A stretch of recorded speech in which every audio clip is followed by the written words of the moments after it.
கிறிஸ்துவுக்குள் மிகவும் அன்பானவர்களே, தினமொரு தூதன் வழியாக உங்களை சந்திப்பதிலே மீண்டுமாக மகிழ்ச்சி அடைகிறேன். இந்த நாளிலே சங்கீதங்களின் புஸ்தகம் 132 13வது வசனம், கர்த்தர் சீயோனை தெரிந்து கொண்டு அது தமக்கு வாசஸ்தலமாகும்படி விரும்பினார் என்று சங்கீதக்காரருக்கு கிடைத்த வெளிச்சத்தை, கர்த்தரை குறித்தான ஒரு வெளிப்பாட்டை இப்படி இந்த பாடல் மூலமாக வெளிப்படுத்துகிறார்.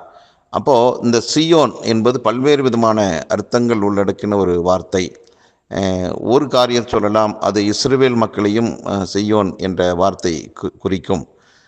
ஆகவே அவர்களிடத்தில் அவர்களை தெரிந்து கொண்டு அவர்கள் மத்தியில் அவர்களுக்குள்ள வாசமாயிருக்கணும்னு ஆண்டவருடைய விருப்பமாக இருக்கிறது. இதே வார்த்தையை புதிய உடன்படிக்கையில் நாம் பார்க்கிற போது ஆண்டவருடைய வார்த்தை இப்படி சொல்லுகிறது, நீங்கள் தேவனுடைய ஆலயமாய் இருக்கிறீர்கள் என்றும் பரிசுத்த ஆவியானவர் உங்களில் அதில் தங்கி இருக்கிறார் என்று நீங்கள் அறியாமல் இருக்கிறீங்களான்னு. அப்போது நாம் யாராக இருக்கிறோமா?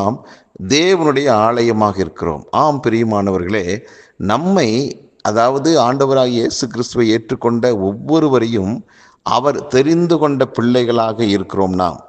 அப்போது அவர் தெரிந்து கொள்ளப்பட்ட பிள்ளைகளாகிய நாம் அவருடைய ஆலயமாக இருக்கிறோமாம். அந்த ஆலயத்துக்குள்ள ஆண்டவராகிய இயேசு பரிசுத்த ஆவியானவராய் நிரந்தரமாக தங்கி இருக்கிறாராம். அப்போது நிரந்தரமாக ஒரு இடத்துல தங்கி இருக்கிறோம் அப்படின்னா விருப்பம் இல்லாமல் அந்த இடத்தை தேர்ந்தெடுக்க முடியுமானா முடியாது.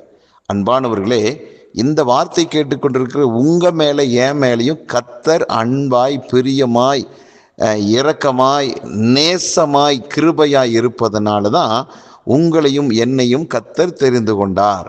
அப்போது அவரால் தெரிந்து கொள்ளப்பட்ட பிள்ளைகளாகிய நாம் அவருடைய ஆலயமாக இருக்கிறோம். இந்த ஆலயத்திற்குள்ள அவர் நிரந்தரமாகவே தங்கியிருக்கணும்னு ஆசைப்படுகிறார். ஆகவே நாம் யார் அப்படின்னா, கர்த்தரால் விரும்பப்பட்டவர்கள், கர்த்தரால் நிரந்தரமாய் நமக்குள்ள தங்கி இருக்கிற அனுபவத்தை நாம் பெற்றவர்களாக இருக்கிறோம். ஆகவே நாம் மகிழ்ச்சி அடையணும். அன்பானவர்களே, கர்த்தர் இரவும் பகலும் நமக்குள்ள தங்கி இருப்பதினால் நாம் எதை குறித்தும் எதிர்காலத்தில் கவலைப்பட வேண்டிய அவசியம் இல்லை. ஏன்னா அவர் நம்ம மேலே விருப்பமாக இருக்கிறபடியினால அவர் விரும்பின காரியம் நம்முடைய வாழ்க்கையில் நடக்கும்.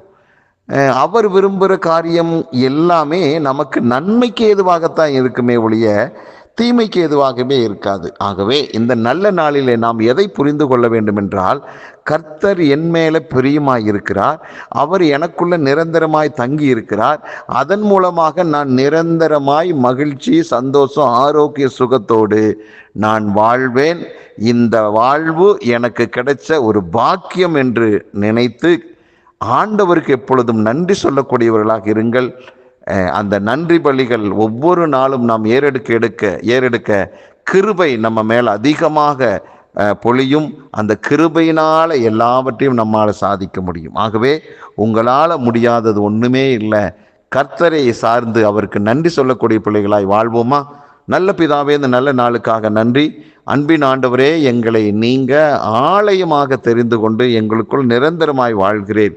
அதன் மூலமாக நாங்கள் ஆவிக்குரிய நன்மைகளை, பூமிக்குரிய நன்மைகளை, இன்னும் பல விதமான ஆசீர்வாதங்களை பெற்று இந்த பூமியில் வெற்றியுள்ள கிறிஸ்தவ வாழ்வதற்கு நீங்கள் பெரிய உதவியாக இருக்கிறீர். இதை கேட்டுக்கொண்டிருக்கிற எல்லாருக்கும் இந்த வார்த்தையின் வெளிச்சம் உண்டாகட்டும். ஒவ்வொருவரை வாழ்த்தி ஆசீர்வதிக்கிறேன். இயேசு கிறிஸ்து நாமத்தை ஜெபிக்கிற நல்ல பிதாவே, ஆமேன்.